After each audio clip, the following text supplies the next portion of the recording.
जय श्री राम। देखन मिस मृग विहगतरु फिरई बहोरी बहोरी, निरखी निरखी रघुवीर छवि बाड़ई प्रीति न थोरी।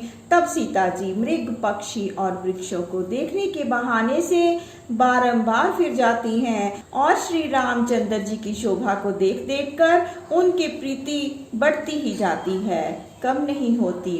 जानी कठिन शिव चाप बिसूरती, चली राखी उर श्यामली मूरति।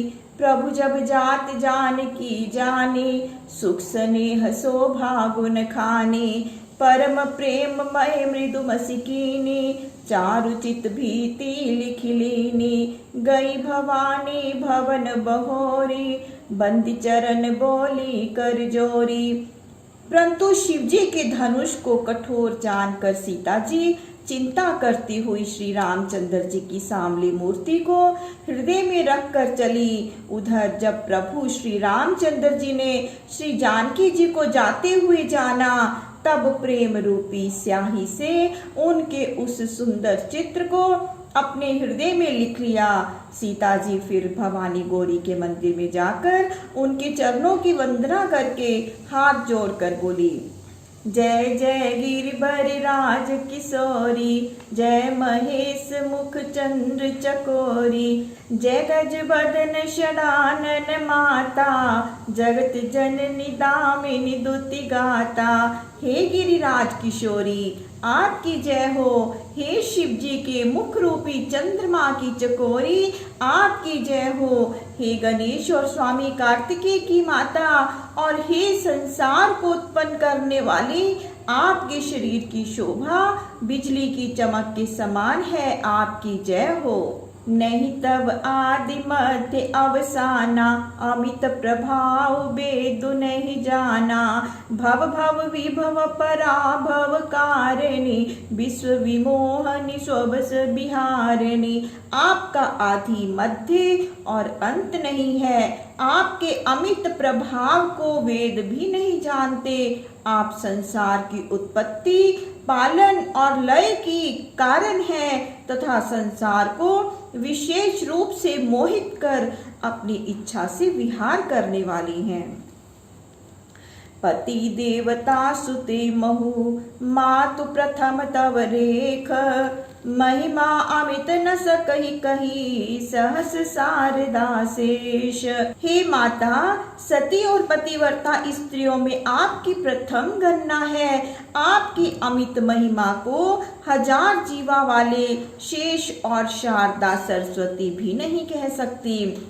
सेवत तो ही सुलभ फलचारी, वरदायिनी पुरारी प्यारी। देवी पूजी पद कमल तुम्हारे, सुर नर मुनि सब होई सुखारे। हे श्री महादेव जी की प्यारी, हे वर देने वाली, आपकी सेवा करने से चारों पदार्थ अर्थ धर्म काम मोक्ष प्राप्त हो जाते हैं। हे देवी, आपके चरण कमलों की पूजा कर देवता मनुष्य और मुनि सब लोग सुखी हो जाते हैं। मीर मनोरथ जानहु नीके, बसहु सदा उर पुर सब ही के। कीनेहु प्रगट न कारण तेहि, अस कहि चरण गए बैदेही। आप मेरा मनोरथ भली भांति जानती हैं, क्योंकि आप सबके हृदय रूपी नगर में सर्वदा निवास करने वाली हैं। इसीलिए मैंने अपना कारण प्रकट नहीं किया। ऐसा कहकर सीता जी पार्वती के चरणों में गिर पड़ी।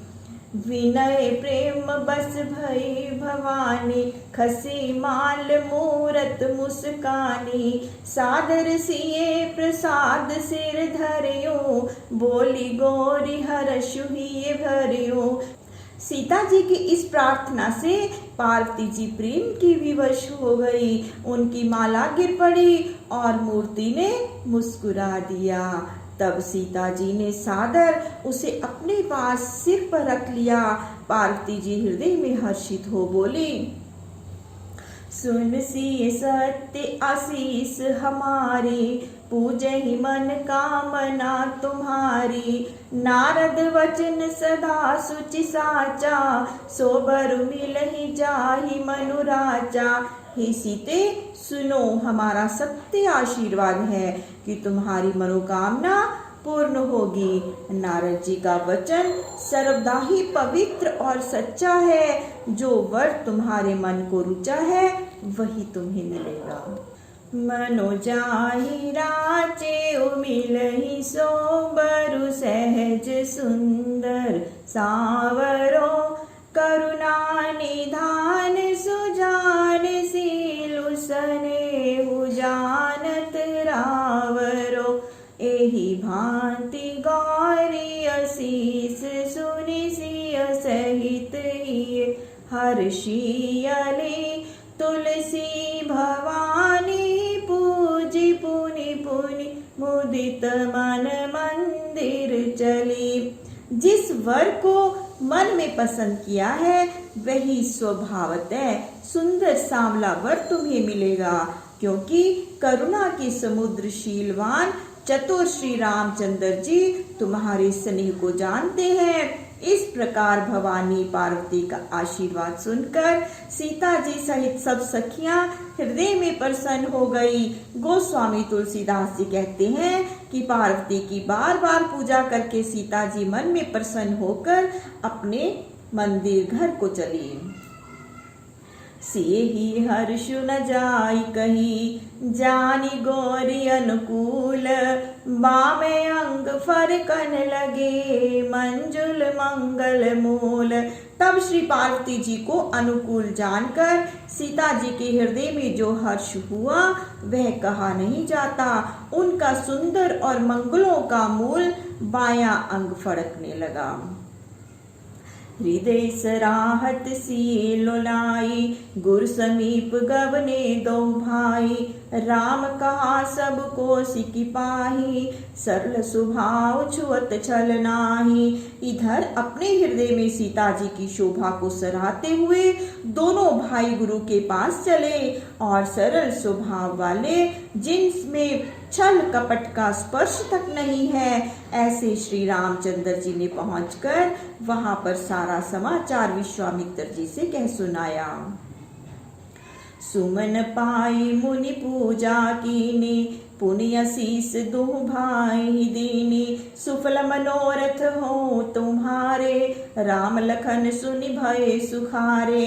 पुष्प पाकर मुनि जी ने पूजा की और फिर दोनों भाइयों को आशीर्वाद दिया कि तुम्हारे मनोरथ सफल हो। यह सुनकर श्री रामचंद्र जी और लक्ष्मण जी सुखी हुए। करि भोजन मुनि बर विज्ञानी, लगे कहन कहु कथा पुरानी। विगत दिवस गुरु आय सुपाई, संध्या करन चले दो भाई। भोजन करके महाविज्ञानी मुनि विश्वामित्र जी कुछ प्राचीन कथाएं कहने लगे। दिन का अवसान होने पर गुरु जी की आज्ञा पाकर दोनों भाई संध्या करने चले। प्राची दिसी ससी उयो सुहावा, सिय मुख सरिस देखि सुख पावा। बहुरी विचारु कीन मन माही, सिए बदन समहिम कर नाही।